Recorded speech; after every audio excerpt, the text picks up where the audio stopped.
दोस्तों, आपका मैथ वाला चैनल पर स्वागत है। और आज हम लोग पढ़ेंगे एनटीएससी एग्ज़ाम का प्रिपरेशन करेंगे। अब बहुत सारे बच्चे एनटीएससी एग्ज़ाम नहीं जानते होंगे। ये एग्ज़ाम किस क्लास का होता है? 10th क्लास का होता है।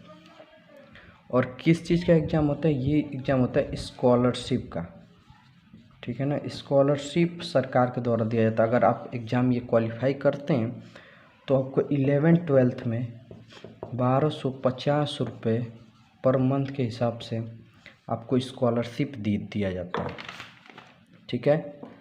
आपको स्कॉलरशिप दिया जाता है। और वही ग्रेजुएशन में जो 4 साल होते हैं, 4 साल आपका ग्रेजुएशन होगा तो उसमें 2-2 हज़ार रुपये पर मंथ के हिसाब से दिए जाते हैं। तो आप कैलकुलेट करेंगे तो इसका आएगा 1 साल का कितना, अभी कैलकुलेट कर लेते हैं, ठीक है।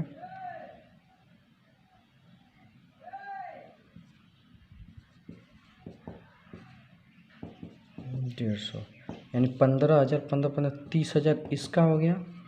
और इसका हम 4 महीने का लेंगे तो 96,000 इसका, यानी कुल मिला के आपको 1,26,000 रुपये दिया जाएगा पूरे 6 सालों में सरकार के द्वारा, अगर आप ये एग्ज़ाम क्वालिफाई करते हैं तो एनटीएससी। अब चलते हैं एनटीएससी के बारे में जाने के सिलेबस क्या क्या है, क्या कौन कौन सब्जेक्ट आता है, किस क्लास का आता है, ये सारी चीज़ जानते हैं। तो एनटीएससी का पहले फुल फॉर्म बता देते। एनटीएससी का फुल फॉर्म होता है नेशनल टैलेंट सर्च एग्जामिनेशन, ठीक है। एग्जामिनेशन है, नेशनल टैलेंट सर्च एग्जामिनेशन होता है इसका फुल फॉर्म। तो मैं बता दूं कि एनटीएससी का ये होता है। और एनटीएससी में 2 क्लासों का आता है, 9th और 10th का। और कुछ क्वेश्चन 11th के भी देखते हैं, लेकिन बहुत थोड़े मोड़े क्वेश्चन देखते हैं, ठीक है ना। जैसे लॉगरिदम हो गया मैथ का, और भी बहुत सारे नंबर सिस्टम से, जैसे इमेजिनरी नंबर कुछ क्वेश्चन आते हैं, ठीक है। तो इस क्लास का हो गया। अब कौन कौन सा सब्जेक्ट आता है? तो सब्जेक्ट आते हैं 2 तरह के, पहला मैट, दूसरा सेट, ठीक है। मैट मतलब रीजनिंग, जिसे रीजनिंग कहते हैं, मेंटल एबिलिटी टेस्ट, ठीक है। और सेट मतलब इसमें क्या क्या आ जाएगा? साइंस आ जाएगा, साइंस जो कि फिजिक्स, केमिस्ट्री, बायो, और प्लस आपका मैथ आएगा, ठीक है। और प्लस आपका एसएसटी आएगा। अब यहीं से जानते हैं कितने कितने नंबर का होता है। ये अलग अलग पेपर होगा, 100 क्वेश्चन इसमें रहेंगे, 100 नंबर के। ये पहले पेपर हो जाएगा, फिर 2 घंटे ब्रेक मिलेगा, फिर 2 घंटे बाद ये वाला पेपर होगा, ठीक है। जो कि ये भी 100 नंबर का 2-2 घंटे का पेपर होता है, ठीक है। तो 100 नंबर का ये होगा। अब कैसे कैसे 100 नंबर थे? ये तो पूरा रीजनिंग का 100 नंबर ही रहेगा। और इसमें देख सकते हो रीजनिंग में दोनों आएगा, वर्बल और नॉन वर्बल। इसका भी मैं तैयारी करवाऊँगा। मैं भी इस एनटीएससी एग्ज़ाम का तैयारी कर रहा हूँ, क्योंकि क्लास 10th में हूँ, तो इससे मेरा भी तैयारी होगा और आप लोग का भी तैयारी होगा।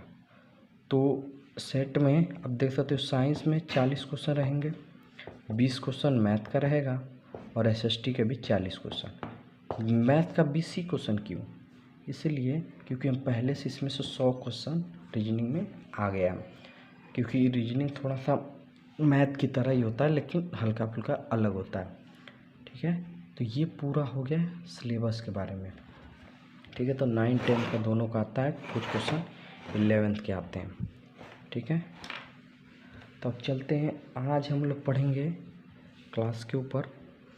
तो एनटीएससी, आज हम पढ़ेंगे एनटीएससी का फिजिक्स पढ़ेंगे, जो कि अभी मैं 9th क्लास का स्टार्ट कर रहा हूँ, ठीक है। 9th क्लास का स्टार्ट कर रहा हूँ एनटीएससी में फिजिक्स। तो जो पहला चैप्टर है वो क्या है? मोशन, ठीक है। तो आज हम लोग मोशन के बारे में पढ़ेंगे। तो देखो, अब चलते हैं मोशन के बारे में पढ़ने के लिए। तो मोशन में जाने से पहले हम लोग को ये पता होना चाहिए ऑब्जेक्ट कैसा है, किस अवस्था में है। या तो ऑब्जेक्ट रेस्ट में होगा या ऑब्जेक्ट मोशन में होगा, यही 2 स्थिति हो सकती है। जैसे मैं इसे पढ़ा रहा हूँ, तो अगर देखा जाए ऐसे तो मैं रेस्ट में हूँ, लेकिन ऐसे मैं मोशन में हूँ, क्योंकि अर्थ घूम रहा है, पृथ्वी घूम रही है, तो मैं भी घूम रहा, तो मोशन में भी हूँ, रेस्ट में भी हूँ, ठीक है ना। तो कहाँ नहीं जा सकता, ठीक है ना। अगर कोई मेरे बगल में किसी से पूछा जाएगा, कोई बैठा है तो वो बोलेगा कि रेस्ट में है, उसके हिसाब से उसको रेफरेंस पॉइंट माना जाए तो, ठीक है ना। अगर मैं यहाँ पर पढ़ा रहा हूँ और यहाँ पर एक बंदा बैठा है बगल में, ए है, मैं बी, ठीक है, तो पूछूंगा ए वाले से पूछा जाए, ए को मैंने रेफरेंस पॉइंट माना, ठीक है। पूछूंगा कि बी किस अवस्था में, रेस्ट में कि मोशन में, तो बी बोलेगा कि भैया अरे ए बोलेगा कि रेस्ट में है, ठीक है। लेकिन वही अगर ऐसे देखा जाए तो पृथ्वी तो घूम रही है, तो पृथ्वी पर ये है तो ये मोशन में हुआ, तो मोशन में भी हो सकता है। तो एक समय पर कोई ऑब्जेक्ट मोशन में और रेस्ट में हो सकता है। अभी मैं एक और एग्जांपल लेता हूँ, ठीक है। एक और एग्जांपल, जैसे कि यहाँ पर बस है, बस में ये भैया सुंदर कन्या और ये सुंदर बालक, ठीक है, दो हैं, सुंदर कन्या और सुंदर बालक, और ये बाहर भी सुंदर कन्या और सुंदर बालक है, ये दोनों कहीं घूमने जाने वाले हैं, ठीक है। तो ये सब तो बस में बैठ गए, ये आगे वाले बस में है, तो बस इधर चल रही है, कुछ वेलोसिटी से चल रही होगी। तो अगर इसको मान लेते हैं ए और इसको मान लेते हैं बी, ठीक है, इसको मान लेते हैं सी और इसको मान लेते हैं डी। तो सी डी बस में बैठे हुए हैं और ए बी इस तरह बस स्टैंड पे खड़े हैं। तो ए को रेफरेंस पॉइंट माना जाए, यानी ए के हिसाब से देखा जाएगा। ए के हिसाब से देखो सी क्या है, ए के हिसाब से सी क्या है, सी मोशन में है कि नहीं है, मोशन में है। और वही चीज़ ए के हिसाब से डी भी क्या है, मोशन में है। लेकिन वही ए के हिसाब से बी क्या है, बी तो रेस्ट में है कि नहीं है ना। और अगर वही चीज़ डी के हिसाब से देखा जाए, डी के हिसाब से अगर ए में पूछूं कि डी के हिसाब से ए क्या है, ये तो बस आगे चल रहा है, तो डी क्या बोलेगा कि ए क्या है, मोशन में है कि नहीं है। जब ये आगे चल रहा है तो इसको लगेगा कि ये पीछे जा रहे हैं सब, तो ये बोलेगा कि भैया वो क्या है, मोशन में है। उस तरह को बी क्या होगा, मोशन में डी के हिसाब से। लेकिन सी क्या होगा, सी तो रेस्ट में आ जाएगा कि नहीं आ जाएगा। तो यहाँ से हमको क्या पता चला कि एक समय पर कोई ऑब्जेक्ट रेस्ट में भी हो सकता है, मोशन में। तो देख सकते हैं यहाँ पर ए क्या था, अरे सी क्या था, मोशन में ए के हिसाब से, लेकिन डी के हिसाब से क्या था, रेस्ट में था, ठीक है। तो एक समय पर कोई ऑब्जेक्ट मोशन में भी हो सकता है, रेस्ट में भी हो सकता है, ठीक है। अब चलते हैं मोशन, ठीक है। अब इसमें अंतर समझ लेते हैं, रेस्ट और मोशन में अंतर। रेस्ट क्या होता है, रेस्ट में होता है चेंज इन पोजीशन, एक्स को पोजीशंस को एक्स से दर्शाता, change in position with respect to time, यानी टाइम के साथ कितना पोजीशन, जैसे चेंज नॉट चेंजिंग, ठीक है ना, चेंज नहीं होता है, not changing position with respect to time, मतलब टाइम के साथ पोजीशन चेंज नहीं हो। जैसे कि यहाँ पर टी की वैल्यू 0 पे, ऑब्जेक्ट एक्स की वैल्यू 0 मीटर पर था, यानी 0 सेकंड में 0 मीटर पर, फिर कुछ समय टी की वैल्यू 5 सेकंड हो गया, तो देखा कि ऑब्जेक्ट वहीं पर है, यहीं पर था। तो ये क्या पता चला कि ऑब्जेक्ट क्या है, रेस्ट में है, ठीक है ना। जैसे कि मैं बैठ के पढ़ा रहा हूँ, कभी से पढ़ा रहा हूँ, कम से कम 8 मिनट हो गए, तो ये 8 मिनट में क्या हूँ, रेस्ट में हूँ।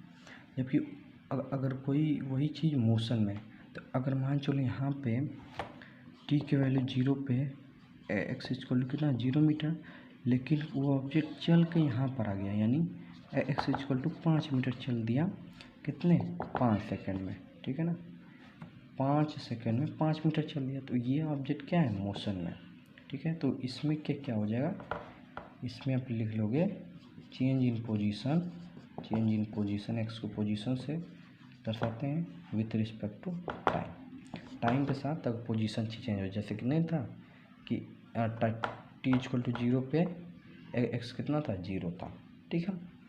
तो अब समझते हैं मोशन। अब ये मोशन में था तो कुछ डिस्टेंस चलेगा और कुछ इसकी स्पीड होगी, ठीक है।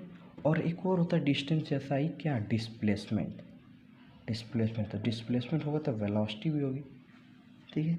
तो अब ये डिस्टेंस में क्या अंतर है और डिस्प्लेसमेंट में क्या अंतर है, तो ये देखो एक ध्यान देना, डिस्प्लेसमेंट को स्मॉल एस से दर्शाया जा रहा है, और जबकि डिस्प्लेसमेंट को स्मॉल एस से और स्पीड को कैपिटल एस से, ये चीज़ ध्यान देना, ठीक है।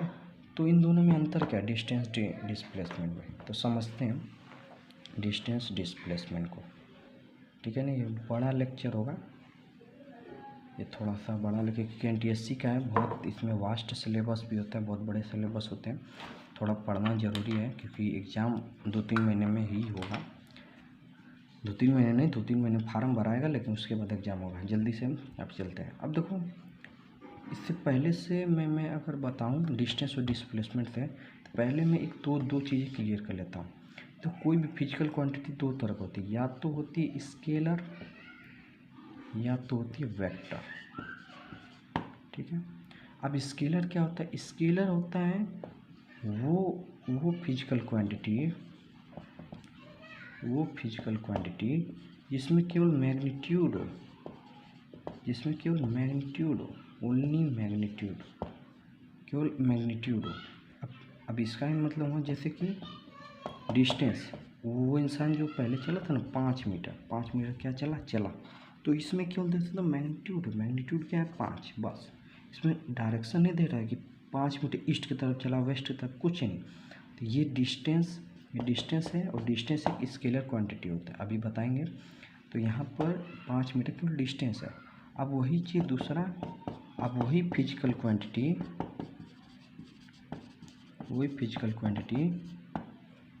जिसमें के मैग्नीट्यूड के संग संग क्या हो, डायरेक्शन भी हो। डायरेक्शन, ये चीज़ मेन है, डायरेक्शन। ठीक है, डायरेक्शन भी होता है। जैसे एग्जाम्पल के साथ ऐसे लिख दिया -5 मीटर, तो अब देखो ये इसका मतलब नहीं है कि वो -5 मीटर चला, नहीं, इसका मतलब है 5 मीटर चला, लेकिन माइनस एन क्या था, लेफ्ट की तरफ चला, इसको मान लो। तो 5 मीटर उसने लेफ्ट की तरफ चला, वही चीज़ लिखिए +5 मीटर पर सेकेंड, यानी कि उसकी वेलोसिटी, यहाँ पर वेलोसिटी स्पीड नहीं है क्योंकि यहाँ पर डायरेक्शन दिया है कि 5 मीटर पर सेकेंड से किस तरह से, राइट की तरफ चला। ठीक है, तो ये अंतर होता है scalar quantity and vector quantity में। ठीक है, तो अभी हम पढ़ लेते हैं थोड़ा सा डिस्टेंस और डिस्प्लेसमेंट के बारे में। ठीक है, अभी अंतर समझ में आ जाएगा। देखो पहला होता है डिस्टेंस, दूसरा डिस्प्लेसमेंट। ठीक है, तो डिस्प्लेसमेंट को स्मॉल एस से दर्शाते हैं, जबकि डिस्टेंस को कैपिटल डी से। ठीक है, अब देखो डिस्टेंस क्या होता है? डिस्टेंस होता है total path covered, total path कितना चला। ठीक है ना, जैसे कि एक इंसान है, ऐसे यहाँ पर पहुँच गया या यहाँ पर।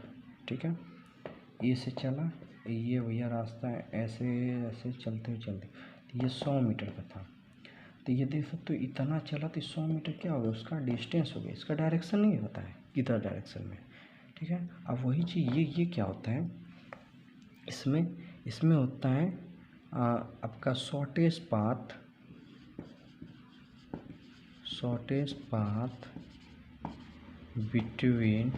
बिटवीन ऐसे मैंने शॉर्ट फॉर्म में लिखा है, between initial and final point, यानी जो इनिशियल पॉइंट और फाइनल पॉइंट में सबसे छोटी दूरी होती है उसको डिस्प्लेसमेंट कहते हैं। जैसे कि अभी मैं दिखाता हूँ, जैसे यहाँ से यही वाला रास्ता मैंने लिया है, थोड़ा सा दिक्कत हो जाएगा बनाने में। चलो, ये वाला रास्ता है, तो ए से बी गया, तो इनिशियल पॉइंट क्या है ए और फाइनल पॉइंट क्या है बी। तो देखो डिस्टेंस जो चढ़ा वो इतना चला। देखो शॉर्टेस्ट डिस्टेंस तो यही है ना, डिस्टेंस एक्चुअली में ये चला टोटल पाथ, तो ये डिस्टेंस था, ये डिस्टेंस है। लेकिन ये क्या होगा, ये आपका डिस्प्लेसमेंट होगा, सबसे छोटी उस जो इनिशियल पॉइंट और फाइनल पॉइंट की सबसे छोटी दूरी। ठीक है, तो सबसे छोटी दूरी मैं मान लेता हूँ ये कितने मीटर का, 60 मीटर का। ठीक है, तो यहाँ पर डिस्प्लेसमेंट 60 मीटर और प्लस में रहेगा, क्योंकि यहाँ से दे सकते हो किस तरफ, राइट की तरफ चला, यहाँ पर डायरेक्शन भी दर्शाना होगा। तो यस इक्वल टू कितना आएगा, यस इक्वल टू +60 मीटर, इसमें डायरेक्शन नहीं दर्शाना।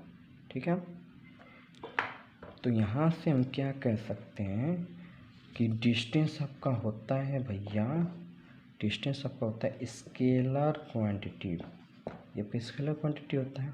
और वही चीज़ वेक्टर कौन सा होता है, वेक्टर आपका होता है स्केलर, ये सॉरी डिस्प्लेसमेंट होता है वेक्टर क्वांटिटी। समझ में आया?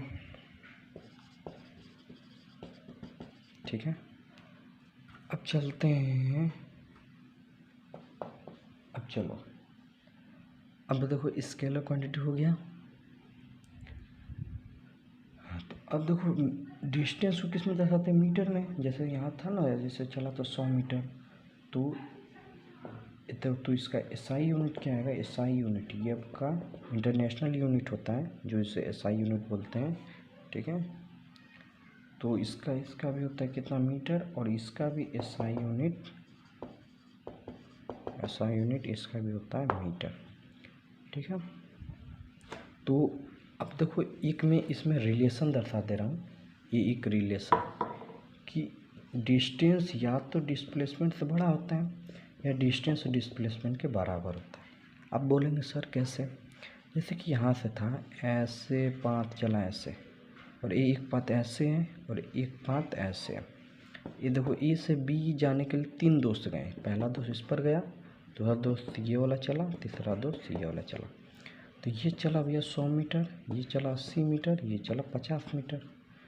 ठीक है, तो देखो पहला इंसान का डिस्टेंस कितना था, 100 मीटर, दूसरे का 50 मीटर, पहला दूसरा, और डिस्टेंस तीसरा कितना था, 80 मीटर।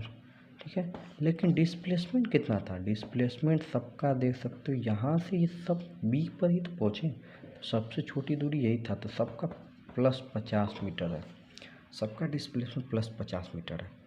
ठीक है, तो यहाँ से मुझे क्या दिखाई दे रहा है कि या तो डिस्टेंस या तो डिस्प्लेसमेंट से बड़ा है, जैसे तो 100 50 से बड़ा था, 80 50 से बड़ा था, या डिस्टेंस डिस्प्लेसमेंट के बराबर है कि नहीं। देख सकते तो 50 50 यहाँ बराबर था दूसरे दोस्त का, तो यहाँ से हम क्या कह सकते हो, डिस्टेंस या तो बड़ा होता है या बराबर होता है डिस्प्लेसमेंट का। ये रिलेशन बहुत मेन है। ठीक है, तो इन दोनों को कंबाइन करके मैं लिख देता हूँ, या distance is greater than displacement या डिस्टेंस इज बराबर देन डिस्प्लेसमेंट। तो यहाँ से दोनों को कंबाइन करके first equation and second equation combine करके बोल सकता हूँ कि डिस्टेंस या तो बड़ा होता है या बराबर होता है किससे, डिस्प्लेसमेंट से। ठीक है, तो ये बहुत मेन है। तो इस वीडियो में बस इतना ही। अगले वीडियो में हम कुछ वेलोसिटी और स्पीड के बारे में अंतर समझेंगे। वही अंतर होता है, वो भी वेलोसिटी वो वेक्टर क्वांटिटी हो जाता है, ये आपका स्केलर क्वांटिटी कौन, स्पीड। तो देख तो ये आपका स्पीड बराबर होता है डिस्टेंस अपॉन टाइम, तो उसी तरह वेलोसिटी बराबर होता है डिस्प्लेसमेंट अपॉन टाइम, बस। ठीक है, तो उसमें भी एक रिलेशन आ जाता है कि स्पीड इज ग्रेटर देन और इक्वल टू वेलोसिटी, क्योंकि वह वही आ जाता है कि टाइम कट जाएगा ना, इसकी जब रख देंगे तो टाइम कट जाएगा, टाइम कटने की वजह से तो यही आ जाएगा, उसमें भी यही रिलेशन होता है। ठीक है, तो इस वीडियो में बस इतना ही।